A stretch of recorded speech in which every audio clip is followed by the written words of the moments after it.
பெருமாள் கோவில்களில் சடாரி வைப்பது போல ஒரே ஒரு சிவன் ஆலயத்தில் சடாரி வைக்கிறார்கள். இதை பற்றி தங்களுக்கு தெரியுமா? சரி, இப்பொழுது பார்ப்போம். பாபநாசத்திலிருந்து 3 கிலோமீட்டர் தூரத்தில் வலங்கைமான் செல்லும் சாலையில் வாழைப்பழக்கடை என்ற கிராமத்திற்கு அருகில் திருநல்லூர் என்ற ஊர் இருக்கிறது. இங்கு அருள்மிகு கிரி சுந்தரி உடனாய கல்யாண சுந்தரேஸ்வரர் என்ற சிவன் திருக்கோவில் உள்ளது. இது 63 நாயன்மார்களில் ஒருவரான கோச்சங்கன சோழனால் கட்டப்பட்ட யானை நுழைய முடியாத 78 மாட கோவில்களில் இதுவும் ஒன்று. அகத்தியருக்கு சிவன் தன் திருமண கோலம் காட்டிய முதல் ஸ்தலம் இதுவே. அமர்நீதி நாயனாருக்கு முத்தி கொடுத்த ஸ்தலமும் இதுவே. காலையில் சூரியன் உதிப்பதில் இருந்து மாலையில் சூரியன் மறையும் இடைப்பட்ட நேரத்தில் 6 நாழிகைக்கு ஒரு முறை சுவாமி 5 முறை வண்ணம் மாறுகிறார்.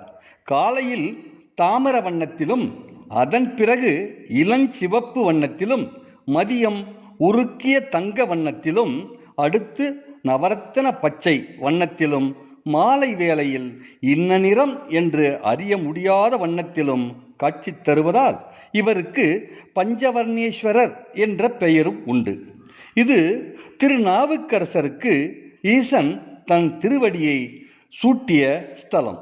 தமக்கு திருவடி தீட்சை அளிக்க வேண்டும் என்று பட்டீஸ்வரத்துக்கு அருகிலுள்ள திருசக்தி முற்றம் என்ற ஸ்தலத்தில் திருநாவுக்கரசு சுவாமிகள் ஈசனை வேண்ட நல்லூருக்கு வா என்று இறைவன் அசரீரியாக கூறினார்.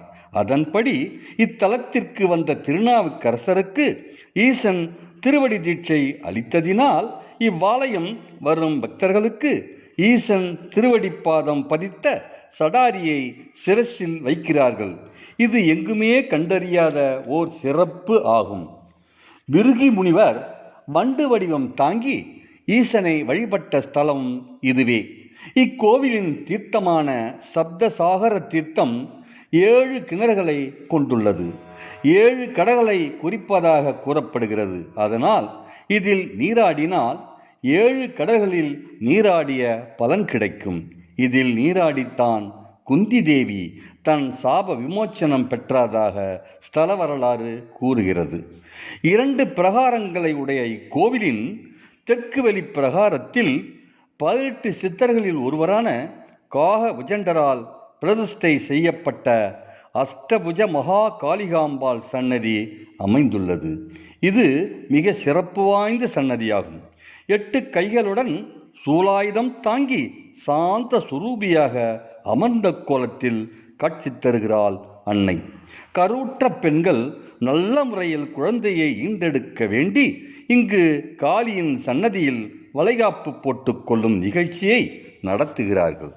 திருநல்லூர் ஆலயத்தில் ஒரு பிரதோஷத்தை தரிசித்தால் கோடி பிரதோஷத்தை தரிசித்த பலன் கிடைக்கும் என்கிறார்கள். இவ்வளவு சிறப்புமிக்க ஆலயத்திற்கு நீங்களும் ஒரு முறை விஜயம் செய்து இறைவனின் அருளை பெறுவீராக. நன்றி, வணக்கம்.